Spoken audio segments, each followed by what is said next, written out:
नमस्कार मंडळी. अगदी योग्य वेळी योग्य स्थळी हजर झालात. म्हणजे जरा उशीर केला असतात तर ही वेळ टळली असती आणि जरा लवकर आला असतात तरी ही वेळ साधली नसती. अर्थात तसे तुम्ही चुकणार नव्हताच म्हणा, कारण तुमच्यासाठी स्थल काल दोन्हीही अडवून मी इथे उभा आहे.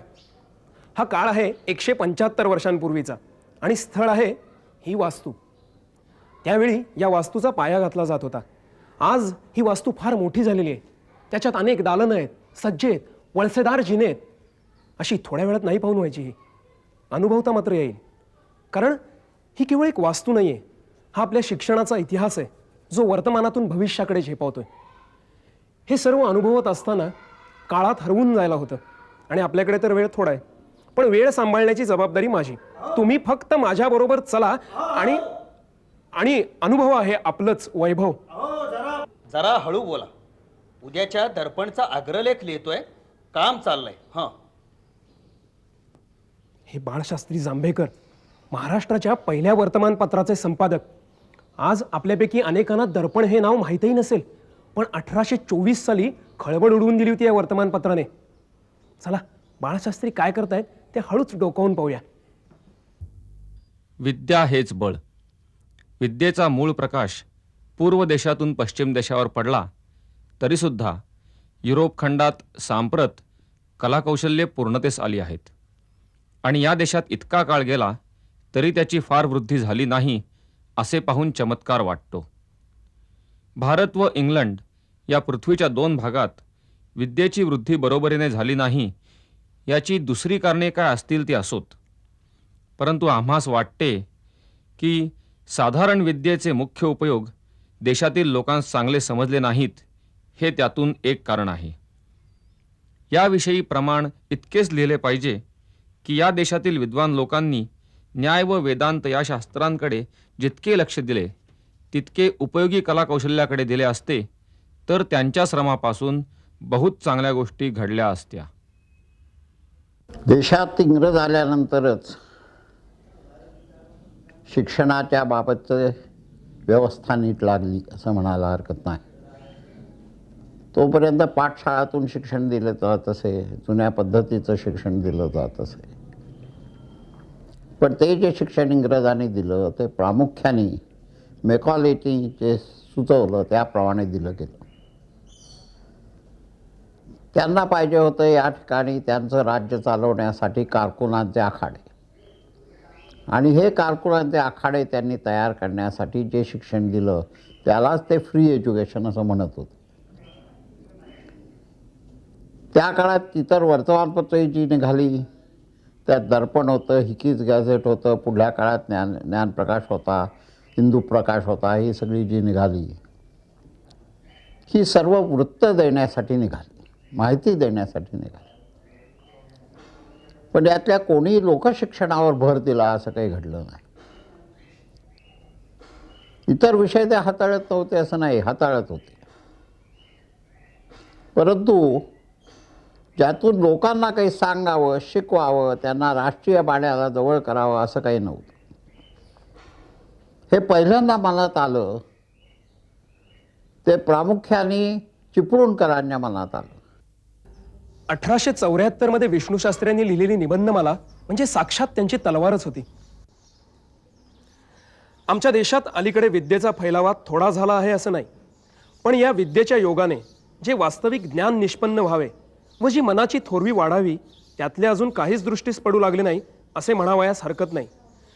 त्यातून इंग्रजी विद्या ही तर वस्तुतः पाहता वाघिणीसारखी आहे. तिच्या दुधावर जो पोचला तो लेचापेचा कधीच निपजू नये. उत्साह, धैर्य, अश्लाघ्य कर्माचा तिरस्कार, स्वावलंबन इत्यादी उदात्त गुण वरील भाषेतील ग्रंथांच्या अध्ययनापासून उत्पन्न होणारे आहेत. पण आजपर्यंतच्या तरेवाईक शिक्षण पद्धतीने म्हणा, अगर तितका संस्कार आमच्या ठाई अद्याप बिमला नसल्यामुळे म्हणा, वरील गुणाचा उदय अद्याप तरी काही झालेला दृष्टीस पडत नाही. पारतंत्र्य आणि दारिद्र्य यातून सुटायचा एकमेव मार्ग म्हणजे आम जनतेचे शिक्षण याची जाणीव विष्णूशास्त्री आणि त्यांच्याच पठडीत तयार होणारे त्यांचे 2 तरुण सहसंपादक आगरकर आणि टिळक यांनाही झाली होती. मला तर असं वाटतं बळवंतराव आणि गोपाळराव, अहो आपल्या मुलांना जोपर्यंत राष्ट्रीय बाणा शिकवणारे शिक्षण मिळत नाही तोपर्यंत या नुसत्या कारकुनी शिक्षणाचा आपल्याला काय उपयोग. म्हणूनच म्हणतो की राष्ट्रीय शिक्षण देणाऱ्या शिक्षण संस्था आणि शाळा आपणच निर्माण करायला हव्यात. बरोबर. ब्रिटिश राज्यकर्त्यांकडून हे काही होणार नाही. ही सगळी शिक्षण पद्धतीच बदलली पाहिजे. बरोबर. आपल्या राष्ट्रीय पुढाऱ्यांच्या जीवनाचा परिचय मुलांना करून द्यायला हवा. अहो इंग्लंडातून येणाऱ्या 3ऱ्या दर्जाचे प्रोफेसर्स आमच्यावर लेमण्यात आणि त्यांनी केवळ घोकमपट्टीचं शिक्षण देत बसण्यात काय अर्थ आहे. म्हणून म्हणतो की या देशातल्या विद्वानांची प्रोफेसर म्हणून नेमणूक करायला हवी. अहो देशस्थिती सुधारायची तर स्वदेश, स्वभाषा आणि स्वधर्म यांच्यावर भर देणारे शिक्षणच हवे. अगदी बरोबर. मला तर वाटते की शेतीचे लहान मोठे उद्योगधंदे सुरू करण्याचे म्हणजे लोहारकाम, सुतारकाम, तेले, अत्तरे इत्यादी पदार्थ बनवण्याचे शिक्षण देणाऱ्या शाळाही काढायला हव्यात. अगदी बरोबर. देशी भाषांचे महत्त्व लोकांना समजावूनच सांगायला हवे. त्यांची झालेली दैना फार भयानक आहे. त्यासाठी खाजगी शाळाच काढायला हव्यात. त्याच राष्ट्रीय शिक्षणाचे काम करू शकतील. मग आपणच डेक्कन एज्युकेशन सोसायटी या नावाने एक संस्था स्थापन करूया. या संस्थेची एक शाळाही असेल आणि उच्च शिक्षण देण्यासाठी कॉलेजही असेल. काय गोपाळराव, कशी वाटते कल्पना? अगदी बरोबर. मलाही अगदी असंच वाटतं. माझ्या मते आपण या दिशेने आता काम करायला सुरुवात करायला पाहिजे. आणि मग जन्म झाला डेक्कन एज्युकेशन सोसायटीचा. स्थापना झाली न्यू इंग्लिश स्कूल आणि फर्गसन कॉलेजची. भारतीय काँग्रेस आणि फर्गसन कॉलेज यांच्या स्थापनेचं वर्ष एकच, 1885. याच कॉलेजच्या अनेक विद्यार्थ्यांनी भारताच्या स्वातंत्र्य लढ्यात मोठा पराक्रम गाजवला. फक्त उच्चवर्गीय ब्राह्मणांनाच जी शिकण्याची परवानगी होती ती मोडून आता शिक्षण बऱ्याच अंशी मुक्त होऊ लागलं होतं. अर्थात ते फक्त शहरी भागातूनच, कारण दलित, स्त्रिया आणि ग्रामीण समाज अजूनही या ज्ञानगंगेपासून कित्येक मैल दूर होता. पण आता स्वतः शिकून शहाणं झालेल्या काही मंडळींना या ज्ञानगंगेचा ओघ या दुर्लक्षित घटकाकडे वळवण्याची ओढ लागली होती. यातलंच एक आद्य व्यक्तिमत्व महात्मा ज्योतिबा फुले. त्यांचा मुख्य भर होता स्त्री शिक्षणावर. पण आपल्या समाजातील नियम आणि रूढी अशा विचित्र की फुल्यांसारखी माणसं शिकवायला तयार आहेत, पण परंपरांप्रमाणे वागायचं झालं तर त्यांच्याकडून शिक्षण घेण्याची बंदी. बायकांनी आणि शूद्रांनी शिक्षण घ्यायचं? हे आपल्या पूर्वजांमध्ये असं कोणी केलं होतं का? आणि हे शिक्षण घेऊन ते काय करणार?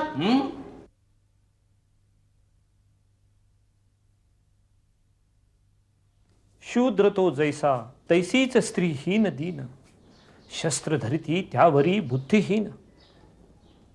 प्रथम घरापासूनच सुरुवात करावी.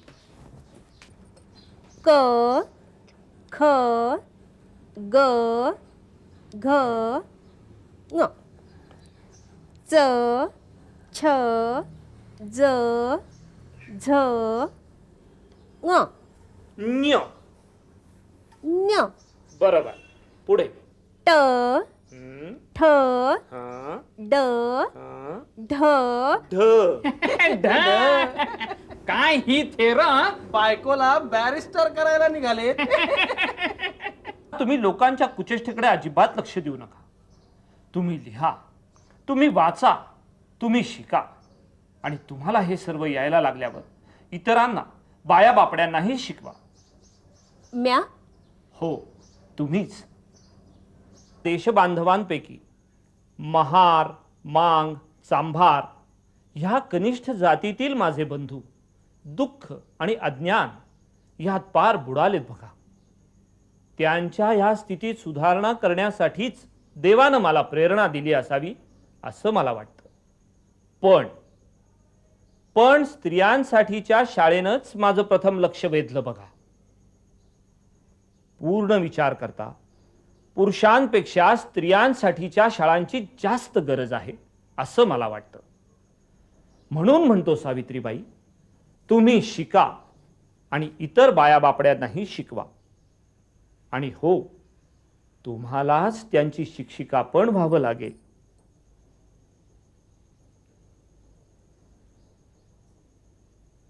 सावित्रीबाई शिकल्या आणि नुसत्या शिकून थांबल्या नाहीत, तर त्यांनी मुलींकरता एक शाळाही सुरू केली. 1 जानेवारी 1848 रोजी त्यांच्या शाळेत 6 मुली होत्या. 4 ब्राह्मण, 1 मराठा आणि 1 धनगर. सावित्रीबाई स्वतः रोज त्यांना शिकवायला जात असत.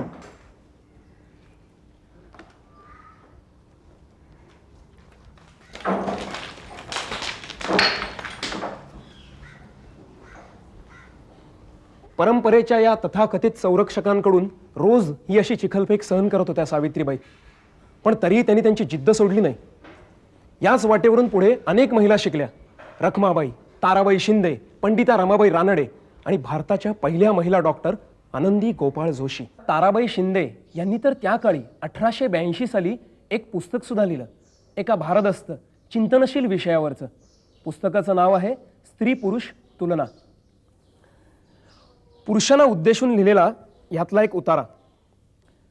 अरे तुमचे हातून इतकी दया, परोपकार कधीच होणार नाही. आज एकीची दुर्दशा करून तिला देशोधडी केली की लागता दुसरीच्या मागे. पहिलीची स्वप्नी सुद्धा आठवण येणार नाही. परंतु स्त्रियांची प्रीती केवळ समुद्रासारखी खोल आहे. ती ज्यावर फिदा होईल त्याला प्राणापलीकडे ठेवेल.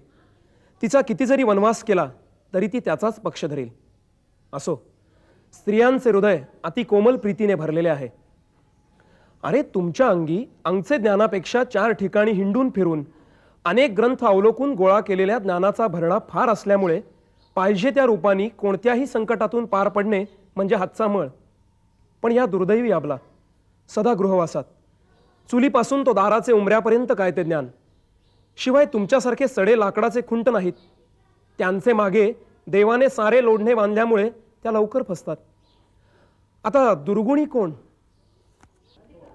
20व्या शतकाच्या सुरुवातीला शाळा कॉलेजेस स्थापन झाली आणि महाराष्ट्राची शैक्षणिक वाटचाल भरधाव वेगानं व्हायला लागली. विद्यार्थ्यांच्या मनात अधिकाधिक उच्च शिक्षण घेण्याच्या महत्त्वाकांक्षा निर्माण व्हायला लागल्या. अनेक विद्यार्थी विद्यार्जनासाठी परदेशी देखील जाऊ लागले. पण बहुतांशी विद्यार्थ्यांची त्या विद्यार्जनामागची तळमळ हीच सावरकरांच्या शब्दात. गुणसुमने ही वेचेली या धावे की तिने सुगंधा घ्यावे. जरी उद्धरिणी व्ययन तिचा हो साचा हा व्यर्थ भार विद्येचा. प्रल्हाद केशव अत्र्यांनाही परदेशी जाऊन उच्च शिक्षण घेण्याची संधी मिळाली होती. बाहेरच्या जगात आलेले अनुभव आपल्या देशातल्या जनतेसाठी वापरायला त्यांच्यासारखे तरुण अगदी असूसले होते. अत्र्यांसारख्या जातीच्या शिक्षकाला आपल्या इथली पाठ्यपुस्तकं पाहून आणि शिकवून अगदी उबग आला होता. मुलांचं मानसशास्त्र लक्षात घेऊन त्यांच्यासाठी पुस्तकं लिहिली पाहिजेत असं त्यांचं ठाम मत होतं. पण ह्या सगळ्यासाठी पैसा लागतो, तो आणायचा कुठून? नुकतेच कोर्टाच्या एका मोठ्या खटल्यातनं सुटलेले अत्रे ह्याच विचारांनी अगदी हताश बसलेले होते. अहो अहो तिकडे कुठे चाललाय वरती? तिकडे अत्र्यांची खोली आहे. अहो अहो पण एक मिनिट, आता देवच त्यांचं रक्षण करो. अरे या या मंगेशराव, या या ना मंगेशराव, या बसा. काय म्हणताय? काय बाबूराव, काय चाललंय सध्या? अहो काय चालणार, नुकताच तुरुंगाच्या दाराशी जाऊन परत आलोय ना. ते आता विसरा हो. आता पुढे काय करायचं ठरवलंय? अहो योजना पुष्कळ आहे, पण काय उपयोग? का मंगेशराव, मला प्राथमिक शाळेसाठी मराठी क्रमिक पुस्तकं आता लिहायची आहेत. अहो तेवढ्यासाठीच तर मी तुमच्याकडे आलोय. म्हणजे तुम्ही जर लिहिणार असाल तर तुम्ही लिहिलेली पुस्तकं छापून प्रसिद्ध करायला मी तयार आहे. अहो पण त्याला बराच खर्च येईल, शिवाय माणसंही पुष्कळ लागतील. असा किती खर्च येईल? 5-6 हजार रुपये खर्च येईल. अच्छा.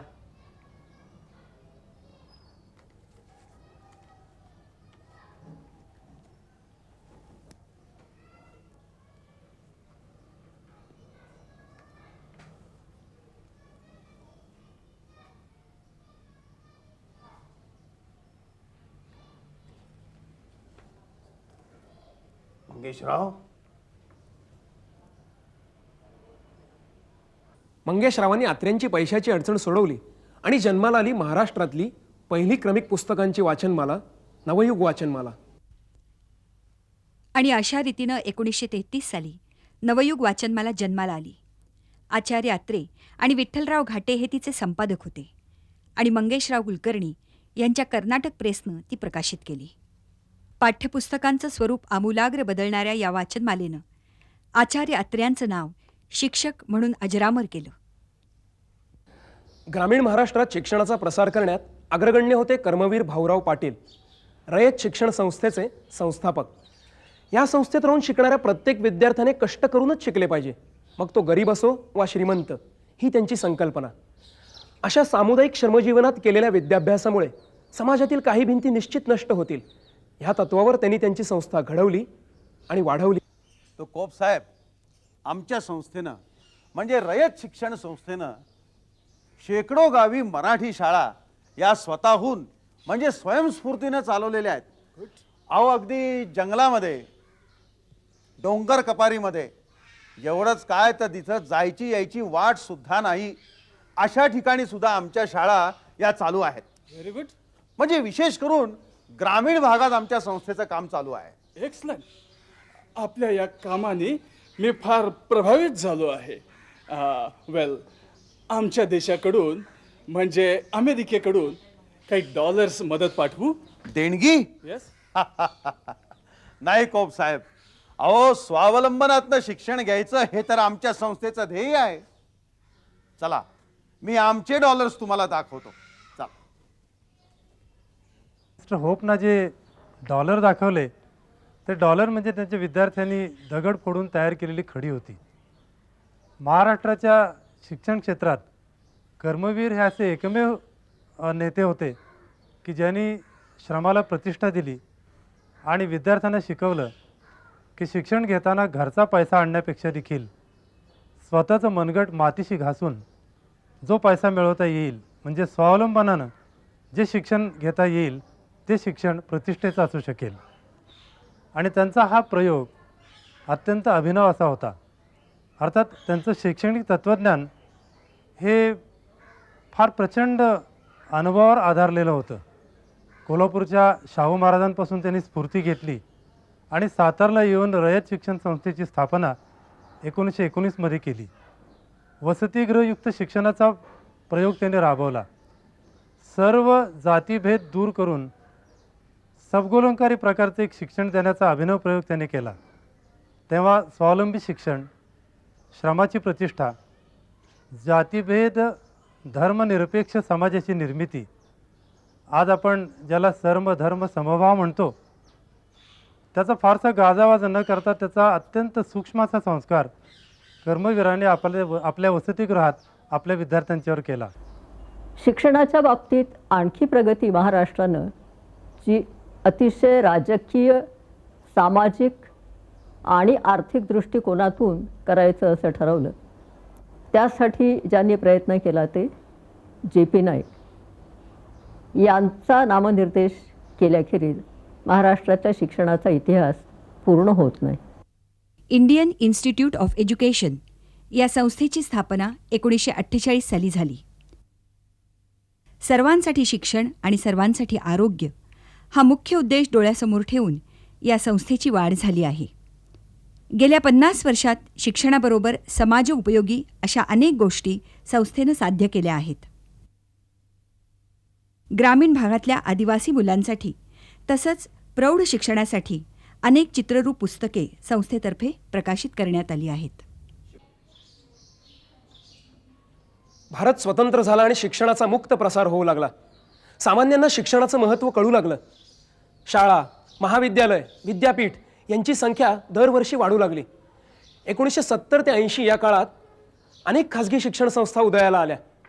यातल्या भारती विद्यापीठ सारख्या काही संस्था आज खूप मोठ्या झालेल्या आहेत. पुढे मग 80 ते 90 या काळात पदवीधारकांचं प्रमाण प्रचंड वाढलं. शिकलेल्यांना नोकऱ्या मिळेना म्हणून अनेक पदवीधर खाजगी धंद्यांकडे वळले.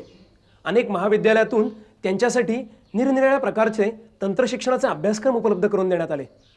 यशवंतराव चव्हाण महाराष्ट्र मुक्त विद्यापीठाची स्थापना 1 जुलै 1989 रोजी झाली. या विद्यापीठाचं मुख्य ध्येय म्हणजे अनौपचारिक मुक्त शिक्षणाचा मार्ग महाराष्ट्रात निर्माण करणे, मुक्त शिक्षणासाठी आवश्यक ते शैक्षणिक तंत्रज्ञान निर्माण करणे आणि सर्वांना गरजेचे आवडीचे शिक्षणक्रम निर्माण करून लोकविद्यापीठ स्थापन करणे. विद्यापीठाचे शिक्षणक्रम बहुतांशी मराठीतून आहेत. अर्थात काही तांत्रिक अभ्यासक्रमासाठी इंग्रजी माध्यम वापरलेलं आहे. तसेच विद्यापीठ व्यावसायिक आणि तांत्रिक शिक्षणक्रमांच्यावर अधिक भर देते. आवर्ती खर्चाच्या बाबतीत हे विद्यापीठ स्वावलंबी बनण्याचा प्रयत्न करीत आहे.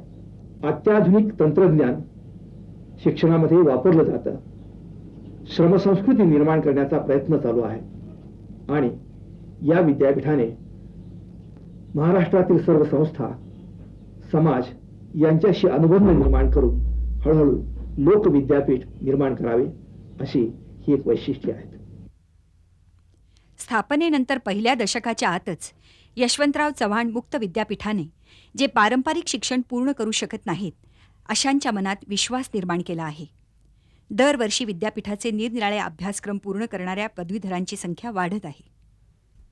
विश्वविद्यालय अनुदान आयोगाच्या कंट्रीवाईड क्लासरूम या योजनेतलं पहिलं शैक्षणिक माध्यम संशोधन केंद्र म्हणजेच EMRC सुरू झालं ते पुणे विद्यापीठात. 15 ऑगस्ट 1984 रोजी या योजनेतला पहिला कार्यक्रम संपूर्ण भारतात दाखवण्याचा मानही मिळाला तो याच केंद्राला.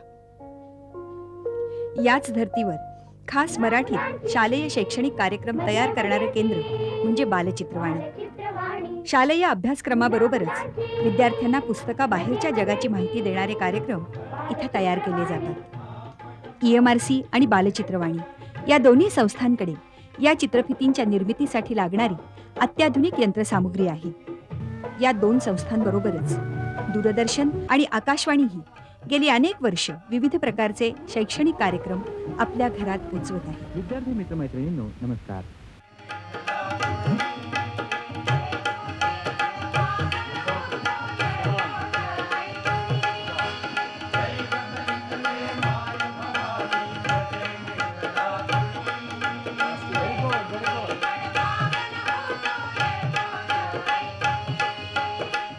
आपल्याला गेल्या काही वर्षात असं आढळतं की खूप श्रीमंतांच्या शिक्षणासाठी काही संस्था निर्माण झाल्या आणि जिथं बुद्धिमत्तेच्या जोरावर प्रवेश मिळत नाही तिथं आपल्या आर्थिक बळावर प्रवेश मिळवावा अशी ही इच्छा अनेकांमध्ये निर्माण झाली. आणि मग आपल्याला असं आढळतं की पुष्कळशा देणग्या देऊन आपल्या पाल्यांना उच्च शिक्षणामध्ये घालावं, अभियांत्रिकीमध्ये घालावं, वैद्यकीय शिक्षणामध्ये घालावं अशा प्रकारची जी इच्छा वेगवेगळ्या राज्यांमध्ये निर्माण होत होती त्या अनेक राज्यांमधले विद्यार्थी आज महाराष्ट्रात आलेले आहे.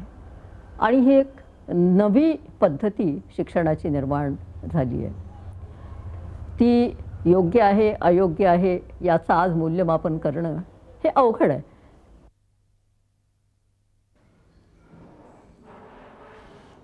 आपली वेळ संपत आली आहे. आजची ही फारच धावती भेट झाली. म्हणजे बऱ्याच गोष्टी बघायच्या राहून गेल्यात आपल्या, पण त्या तुम्ही केव्हाही पाहू शकाल.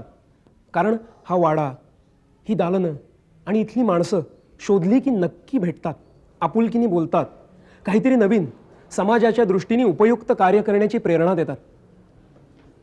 आणि मग हा वाडा वाढतच जातो उंच. तुम्ही सुद्धा हे नुसतं पाहून विसरून जायचं नाहीये, कारण याच्या पुढच्या बांधणीची जबाबदारी तुमच्या माझ्या पिढीवरच तर आहे. FSIची काळजी करू नका, हवा तेवढा वाढवून मिळेल, फक्त जबाबदारी घ्यायला हवी. म्हणजे मग 100 वर्षांनंतर माझ्यासारखा कोणी इतरांना हा वाडा दाखवायला जेव्हा आणेल, तेव्हा आधीच्या मंडळींबरोबर तुमच्यातल्या काही लोकांनी सुद्धा इथे स्थान मिळवलं असेल. आणि तसं होणं आपल्या देशाच्या दृष्टीने अत्यंत आवश्यक आहे. पाया मजबूत आहे, त्यामुळे वाढू दे ही इमारत उंच उंच, अगदी थेट आभाळापर्यंत.